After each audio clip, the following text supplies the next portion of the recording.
मुजाहिदीनों से कुम मुतालबात थी आदे तस्लीम की। पाकिस्तान के 16 परमाणु वैज्ञानिकों का अपहरण हो गया है। पाकिस्तान में टीटीपी का प्रकोप अच्छा खासा देखने को मिल रहा है। रिपोर्ट्स इन्हें कह रही है या तो इंजीनियर्स या तो साइंटिस्ट, और इनका कहना है कि ये अबडक्शन हुआ है पाकिस्तान के नॉर्थ वेस्ट में खैबर पख्तूनख्वा प्रोविंस में लक्की मरवात रीजन में। जिस इलाके में इन अफराद को अगवा किया गया है वहां यूरेनियम की काम कनी होती है और ये मंसूबा एटॉमिक एनर्जी कमीशन के तहत काम करता है। मुलाजिमीन को अपने साथ ले गए और उनकी गाड़ी जो है उसे आग लगा दी। We can't allow this to continue। ऊपर से we are a mighty power in the region। हम तो कहते हैं एटॉमिक पावर है और ये तालिबान हमारे साथ ये कर रहे हैं। बहुत सारे पाकिस्तानी ये सवाल करते हैं कि अफगानिस्तान को क्या दुश्मनी है पाकिस्तान से, क्यों हमारे लिए मुश्किलात खड़ी कर रहा है। जब से पाकिस्तान बना ये हमारी जान को आए हुए, सिवाय फसाद के अफगानिस्तान से कुछ भी दाखिल नहीं हुआ पाकिस्तान में। चीनियों को बलोचिस्तान का एक्सेस नहीं मिल रहा है क्योंकि मजीद ब्रिगेड का, संजय सर याद कीजिए, एक स्पेशलाइज्ड ग्रुप है जो केवल चीनियों को मारने का काम करता है। वो ढूंढ रहा चीनी मिल ही नहीं रहे वहां,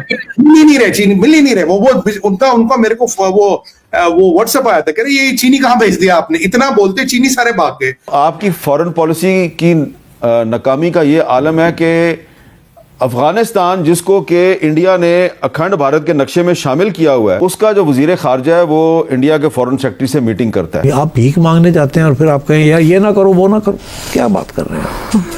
You are begging them to give you $1 billion and this that। ऐसे ही है ना। तो आप उनको जाके कहेंगे कि इंडिया के साथ ना करें, वो कहेंगे हमारी तो सारी economy is dependent on the Indian economy, Indian workforce and Indian labour and also UAE investments in India.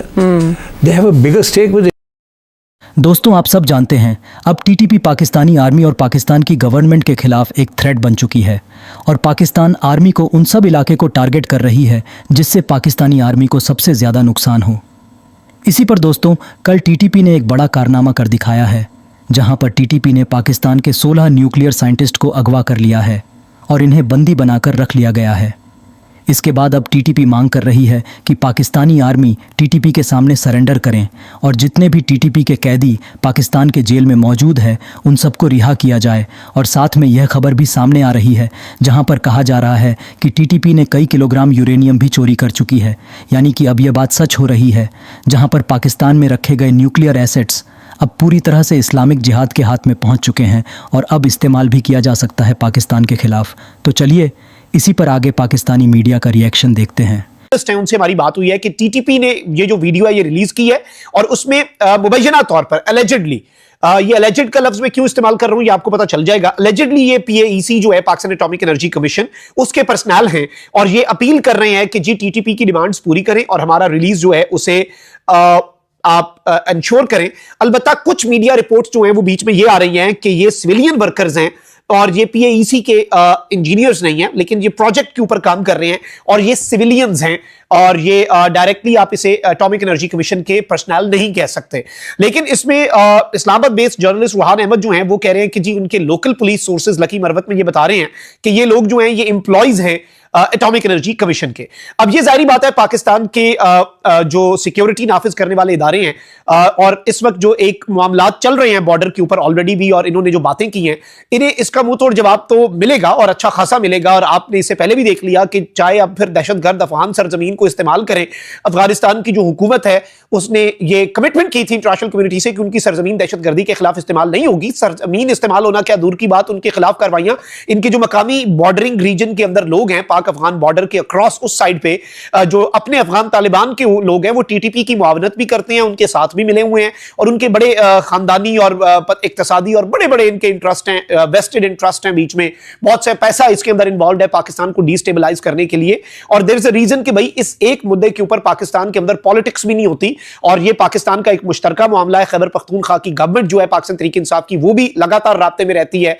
Military leadership जो है कोर कमांडर पेशावर से अली अमीन गड्डापुर साहब का कांस्टेंट राब्ता रहता है क्योंकि ऑब्वियसली ये एक ऐसी चीज है जो सियासत से बालातर है, पाकिस्तान के मुश्तरका मफाद की बात है और इस हवाले से ये बड़ी तशवीशनाक चीज है। जाहिर बात है कि दिस इज समथिंग कि आपने इस तरह से अटैक किया और ये इनकी दीदा दिलेरी है बिल्कुल, और इस चीज को फौरी तौर पे इसमें बिल्कुल सिक्योरिटी लैब्स और इन चीजों के ऊपर तनकीद भी होनी चाहिए कि सिक्योरिटी जो है वो बेहतरीन प्रोवाइड करनी चाहिए। इवन जो लोकल पुलिस है उसके भी ऊपर सवालिया निशान पैदा होता है क्योंकि ऑब्वियसली शहरों के अंदर सिक्योरिटी जो है वो पुलिस के जिम्मे होती है। है, तो जो मकामी पुलिस है, केपी पुलिस है, उसके ऊपर भी सवाल होना चाहिए। इसके साथ ही साथ इसका जवाब जो है वो हमारे सोर्सेज ये बता रहे हैं कि इंशाल्लाह बहुत जल्द आप देखेंगे कि these people will be recovered, और ये रिकवर भी होंगे। लेकिन ये खबर हमें हिला के रखने के लिए काफी है, दिल दहलाने वाली खबर है। अल्लाह ताला उनकी हिफाजत करे। जो भी हैं मुबैना तौर पे बताया जा रहा है कि पीएसी के एम्प्लॉइज हैं, नहीं भी हैं, सिविलियन वर्कर्स भी हैं, उस प्रोजेक्ट पे काम करने वाले पाकिस्तानी शहरी हैं। अल्लाह ताला उनकी हिफाजत करे। अल्लाह ताला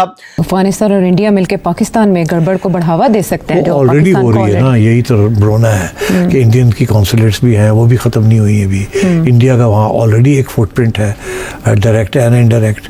तो यही तो हमारा कंप्लेंट है ना।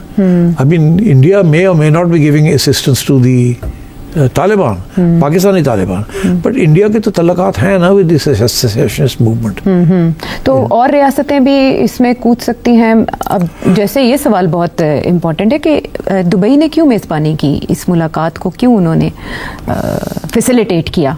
नहीं, मेरा नहीं ख्याल फैसिलिटेट किया, रोक कैसे सकते हैं? तालिबान वहाँ अगर बैठे हुए हैं तो इंडियंस भी तो बैठे हुए हैं वहाँ, तो ये फैसिलिटेशन नहीं हुई। I don't think there is any facilitation, but ये है कि रोक नहीं सकते ना। Don't forget UAE and Saudi Arabia के बहुत इंपॉर्टेंट और सिग्निफिकेंट रिलेशनशिप है with India, even better than their relationship with Pakistan.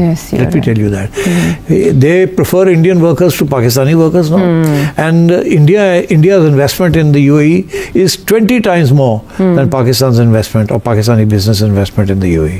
So तो पाकिस्तान इन रियासतों को अफगानिस्तान तालिबान के साथ अपना कॉन्फ्लिक्ट दूर करने के लिए क्यों नहीं इस्तेमाल कर पाया? पाकिस्तान की लेवरेज ही नहीं है, पाकिस्तान की बात सुनने के लिए कोई नहीं। आप भीख मांगने जाते हैं और फिर आप कहें यार ये ना करो वो ना करो, क्या बात कर रहे हैं? You are begging them to give you $1 billion and this that, ऐसे ही है ना।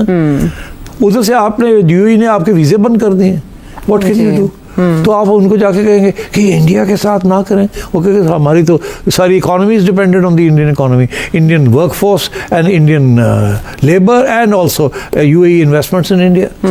दे have a bigger stake with India than we do. तो पाकिस्तान को अब अपनी खारिजा पॉलिसी को किस डायमेंशन में लेकर जाना होगा, क्योंकि this is a biggest threat Afghanistan की सूरत में? पाकिस्तान की foreign policy can not be independent और डायनामिक जब तक आप अपने पाँव पे नहीं खड़े। अगर आप भीख मांगेंगे अपनी सर्वाइवल के लिए तो आपकी कोई फॉरेन पॉलिसी नहीं है। फॉरेन पॉलिसी वो होती है ना जो कि कामयाब हो। तो कामयाब कैसे हो सकती है? आपके पास दाना ही कोई नहीं, तो आप क्या जाके बात करेंगे किसी के साथ? Why should anyone take you seriously? Who are you? आप तो भीख मांगने आए हुए, तो अब आप हमें कह रहे हैं उसको ना मिले उसको ना मिले, नहीं हो सकता। तो until and unless you are a strong economy and a democratic government with popular support, you won't get anywhere in your foreign policy.